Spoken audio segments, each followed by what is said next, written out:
So you walk in confidently, you got that smile, and you have a solid handshake. You've just aced the first impression.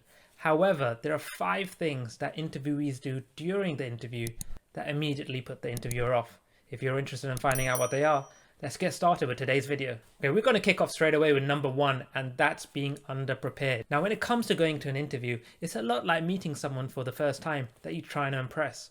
As much as you want to show off how great you are, you need to make the other person feel special as well. So when you go to the interview and you get asked that inevitable first question of why do you want to work here, it's not enough to just give an answer such as because it's a big company or it's a great workforce. You need to give a more bespoke answer, but by being underprepared, you're not going to be able to know what to say. And that's where research comes in. Now, everything in terms of research that you need can be found on the company website. But the trick here is to try and find something that you're also passionate about and interests you. So for example, you might want to have a look at the New Deal section of the website and see what new initiatives or markets that they're interested in working in and see if it resonates with you. Or perhaps if you're interested in ongoing education, you can see what kind of education investments that the company does in their staff. These are great things to talk about during your interview to show that this is a great company for you to work in. 2 additional points that I want to talk about is number 1, make sure you understand what the company is looking for in terms of values and principles from their employees. Now again, these are going to be found on their website and sometimes are summarized in bullet points, such as Amazon's 12 business leadership principles, or they'll be summarized in acronyms such as RISES, which is used by Barclays. The key here is to understand what they mean and try and integrate them into your answer. So by showing the interviewer that these values and principles are also in line with yours, you're already setting yourself up to be a great employee in the interviewer's eyes. The second point is to have a look at the corporate social responsibility section of the website. These days, all companies are trying to promote as much as possible, both their international initiatives as well as their local initiatives at the very grassroots level.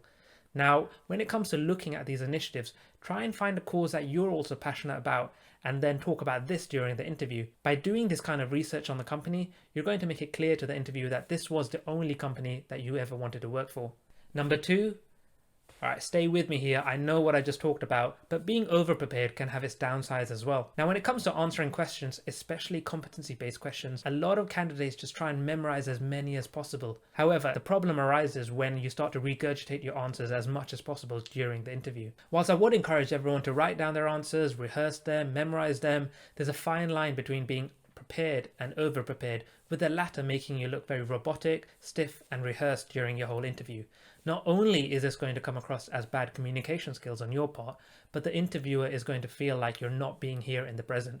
Remember, we're trying to make the interviewer feel special here. A further problem with not being able to be in the present during the interview is that when the interviewer asks you any further questions on your answers that you've given, or one that doesn't fit in with your rehearsed answers, you're going to stumble to put your words together. Number 3 is not answering the question. Now, a lot of candidates usually have the perfect answer in their head. However, when it comes to the interview, they often struggle to articulate it when it comes to responding to the question. The best way I find to sense check if your answer is staying on track is to try and use the competency that was asked in your answer. So for example, if the competency was communication, I try and use the word communicate somewhere in your answer. Number 4 is don't lie. Now, this is good advice in general for life. However, don't do this during your interview. Now, it's unlikely that the interviewer is going to follow up if you really did win your presidential election at university with a landslide victory, or that you single-handedly raised over £10,000 at your local charity.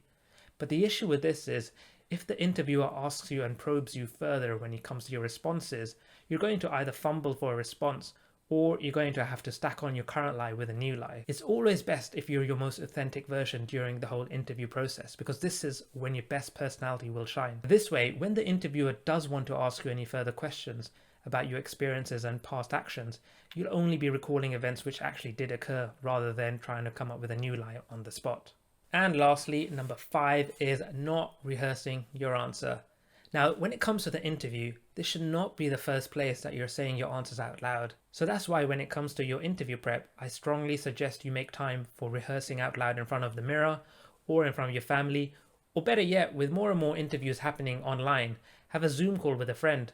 The benefit of that would be your friend can give you feedback, and when you watch the playback yourself, you will be able to see how you perform on an online interview. And that's it for this video. If you enjoyed these tips, then give a like and a subscribe, and I'll see you in the next video.